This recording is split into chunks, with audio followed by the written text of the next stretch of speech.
The rain had just started when Mark noticed her, a small figure sitting alone on a cold metal bench, head bowed, hands folded tight like she was holding the world together by will alone. People hurried past, eyes down, coats pulled close. No one stopped. No one even looked. Mark almost didn't either. He was tired, late, and carrying the weight of a life that hadn't gone the way he planned. But something about the girl still as stone in the middle of chaos made him stop. And that moment would change everything. Before the story begins, take a second to support the channel. If stories about kindness, hope, and real human moments matter to you, please subscribe, like this video, and share your thoughts in the comments. It helps more people find these stories here on your channel name. Mark Jensen was a single dad of 2 boys, living just outside Columbus, Ohio. His days started before sunrise and ended long after dark. Since his wife passed away 3 years earlier, life had become a careful balancing act of work, school runs, packed lunches, and quiet grief. He worked as a delivery supervisor, a job that paid the bills but left little room for rest. That evening, Mark was heading home from a late shift. His youngest had a school project due, and Mark had promised head help. As he pulled into the bus terminal to wait out the rain, he saw the girl again. She couldn't have been more than 12. Her clothes were thin, too big for her small frame, and soaked at the edges. Her eyes didn't follow the movement around her. They stared ahead, unfocused. Mark hesitated. He didn't want to scare her. He didn't want to intrude. But something in him, maybe the part that knew what it felt like to be left alone, pushed him forward. "Hey there," he said gently. "Are you okay?" She didn't answer. Her head tilted slightly like she was listening to a sound far away. "Mark?" He tried again. "Do you need help?" Her fingers tightened around a worn backpack. "I'm waiting," she said softly. "For the bus?" Mark asked. She nodded. "My aunt said she'd come." Mark glanced at the schedule. The last bus had already left. The rain was getting heavier, and the terminal was nearly empty. "How long have you been here?" he asked. She thought for a moment. "Since the sun was up."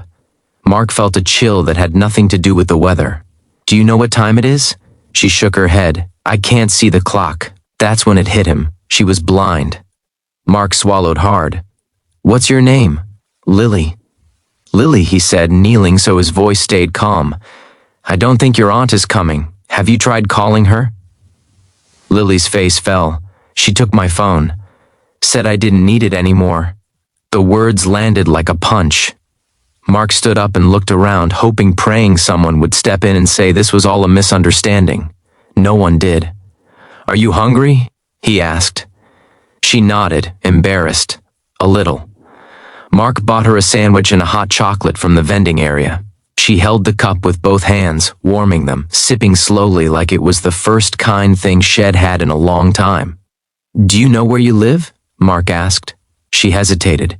"I used to live with my mom. She died last year. Then my aunt took me. She said I was too much trouble." Mark closed his eyes for a second. He thought of his boys, of bedtime stories and scraped knees, of how fragile a child's world really was. "Lily," he said, "I'm not going to leave you here." Her shoulders relaxed just a little. "People always say that." "I know," Mark replied. "But I mean it. He called the police not because Lily was in trouble, but because she needed protection." While they waited, Lily told him more. Her aunt had brought her to the bus stop that morning, handed her the backpack, and said someone would come for her.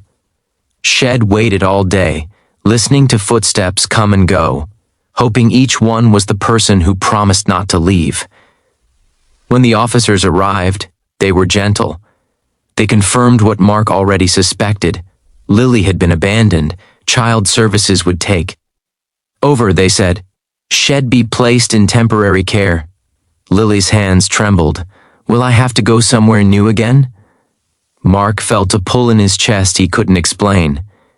Can I take her home for the night?" he asked.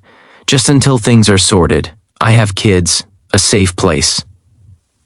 The officers exchanged looks. After a few calls and checks, they agreed. Lily clutched her backpack as Mark helped her into his car. That night, Lily sat at Mark's kitchen table while his boys, Ethan and Noah, whispered excitedly nearby.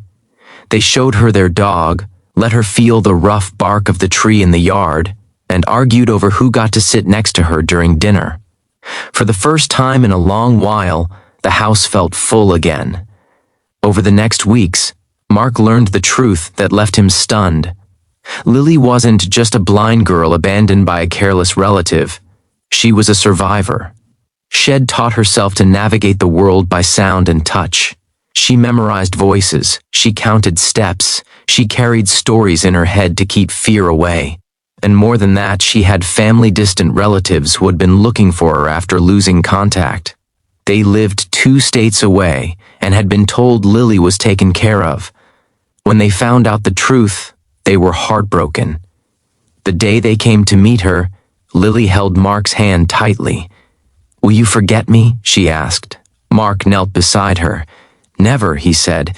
"Kindness doesn't forget." Lily moved in with her relatives, who enrolled her in a school for the visually impaired and surrounded her with care. Mark and his boys stayed in her life. They visited. They called. They became family in a way no paperwork could explain. Months later, Mark received a letter in the mail. Inside was a card with raised dots. Braille. Lily had learned to write.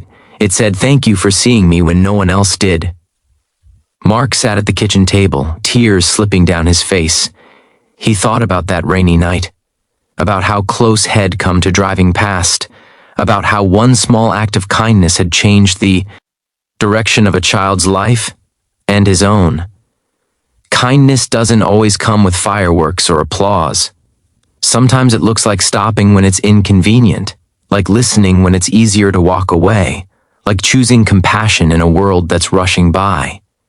If this story moved you, let it remind you of this. Someone out there is waiting to be seen. Your kindness might be the moment that saves them. Spread it, share it, and never underestimate the power of simply stopping